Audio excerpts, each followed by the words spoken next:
Erika, you have been such an amazing inspiration to the entire country. How much do we love Erika Kirk? But I do see some similarities of my husband in JD and vice president. Yeah, I do. Forgive me. Did you see people didn't understand the hug that you and JD had? They went into the weirdest places, Erika. Oh my gosh. You guys, please. Could Erika Kirk have tried to flirt with JD Vance right in front of everyone, live on television while his wife was standing there watching? Because according to JD himself, he's now basically said that moment wasn't nothing because I'm sorry, that hug wasn't normal. The hair touching didn't look casual, and the way she stayed there just a little bit longer than she needed to had people looking at the screen like, wait, what is happening right now? Now, I already know what some of you are thinking. That's going too far. But wait, because as you probably know by now, JD Vance is being openly talked about as someone who might be Trump's replacement someday. So the idea that Erika Kirk would want to be closer to someone like that's really not hard to believe at all. Now, before Erika Kirk became this conservative personality people see today, she was Miss Arizona USA back in 2012. And that matters because beauty pageants aren't just about pretty dresses and crowns. That's a world where you're taught to smile when you're supposed to, make eye contact, stand up straight, understand a room quickly, and show a version of yourself to complete strangers without ever breaking character. That means your new Miss Arizona USA 2012 is Erika Franzvez. And let's not forget, she also showed up on Bravo's Summer House. Yeah, reality TV. People love to act like that means nothing, but critics online have been saying for years that reality TV teaches you important things. How to show emotion, how to stay calm when things get tense, how to seem warm and friendly even when things are awkward.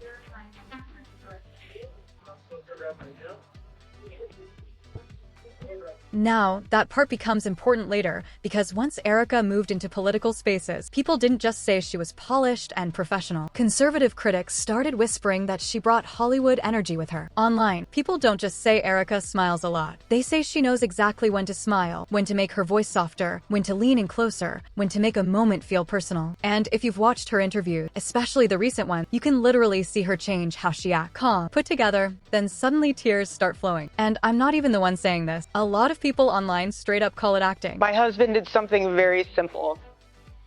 He talked to people. You're going to be murdered for talking to people. He didn't go after people, he went after your ideas. Nothing against the law about that, obviously, but the idea stuck in people's minds. So, could she have made a move on JD? A lot of people think probably yes, because this is someone who's been trained to work a room. It's just that most people didn't even know that side of her existed before. And speaking of things you probably didn't know about Erika, there have been rumors floating around online that Charlie wasn't even her first husband. Yeah, apparently, she was married before she ever got together with Kirk. The name that keeps popping up in those posts is Derek Chelsvig. People online claim, allegedly, that this relationship happened at the same time as her involvement in a ministry called Romanian Angel. And as you've probably seen in different videos by now, that organization has been connected by online rumors to child trafficking in Romania during the Obama administration, with people claiming the activities stopped after his second term ended. There is no verified proof of that, none at all. But that is still a crazy thing for someone to even be connected to, because people keep asking why her? Why does her name keep coming up in these posts and not everyone else's? I believe that we all have angels in our lives, and these are my little angels from Antonio Placement Center in Constanța, Romania.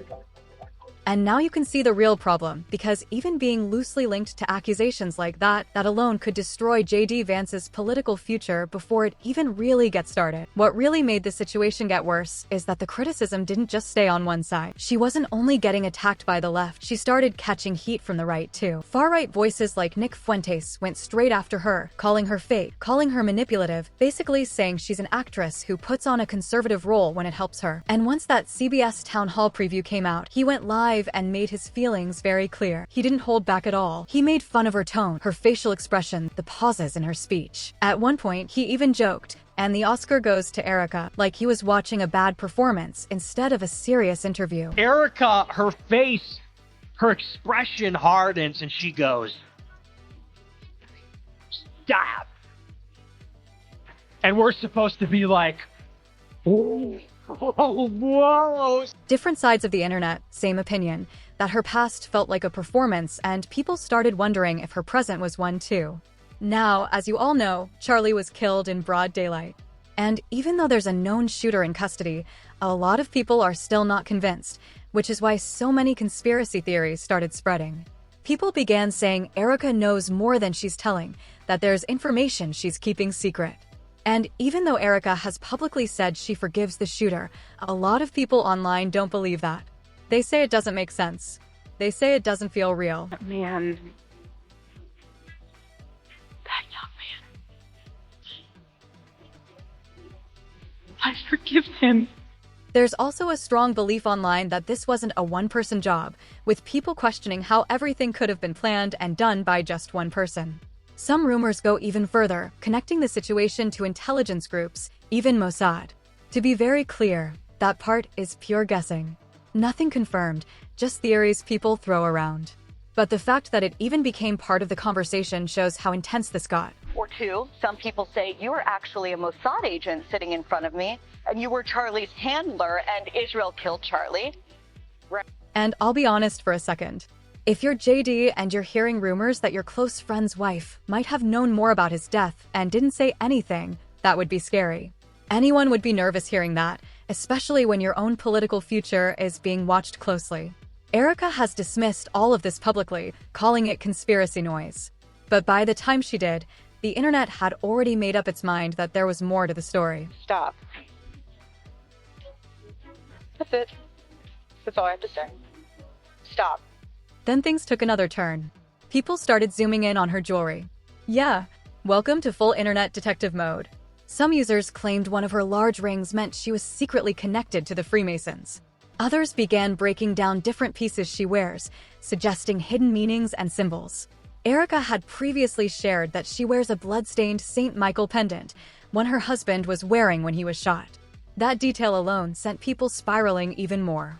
They say that the rings on your fingers, which are My kids' your kid's initials, my wedding band, the Medal of Freedom, my engagement ring. but apparently they symbolize some kind of secret plot. She's also said that online harassment isn't new for her, explaining that both she and Charlie were targets of conspiracy theories long before his death. She's gone on record saying, "If you want to find and pick me apart, go right ahead. I don't care." This was happening before Charlie was murdered. She added that watching how this affects the people she loves is what finally pushed her to speak up. But here's the problem. Once the internet decides you're suspicious, everything gets questioned. Now, even if JD Vance was the alleged target here, let's not pretend he's some perfect, untouchable guy either, because JD has a track record of switching things up when it benefits him. And that's important. It explains why people think someone might allegedly feel bold enough to try something with him in the first place. This is the same JD Vance who used to go hard against Trump and then ended up right by his side. Back in 2016, JD openly criticized Trump. He called him an idiot and terrible. And in private messages, he even compared him to Hitler. Those messages were reported on and followed him for years.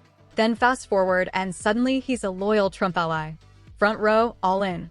A lot of people don't talk enough about how quick that switch was. Well, first of all, Margaret, because I've always been open. And sometimes, of course, I've disagreed with the president, but I've also been extremely open about the fact that I was wrong about Donald Trump. Then there's his foreign policy stuff. Before becoming vice president, JD spoke out against sending U.S. aid to Ukraine during Russia's invasion. In a 2022 interview, he said he didn't really care what happened to Ukraine either way. That quote has been repeated everywhere. He also wrote that more aid wasn't in America's best interest. More recently, as vice president, he backed a peace plan that critics say would force Ukraine to give up land. When people pushed back, JD brushed them off, saying they were living in a fantasy land. That comment went viral and made headlines. So, when people criticize JD, it's not based on rumor. It's based on his own words and how often he's changed direction in public. Which brings this right back to Erika. If JD is known for changing lanes when power is involved, people are asking, did Erika think she could play that same game with him? And if she did, what happened when it didn't work?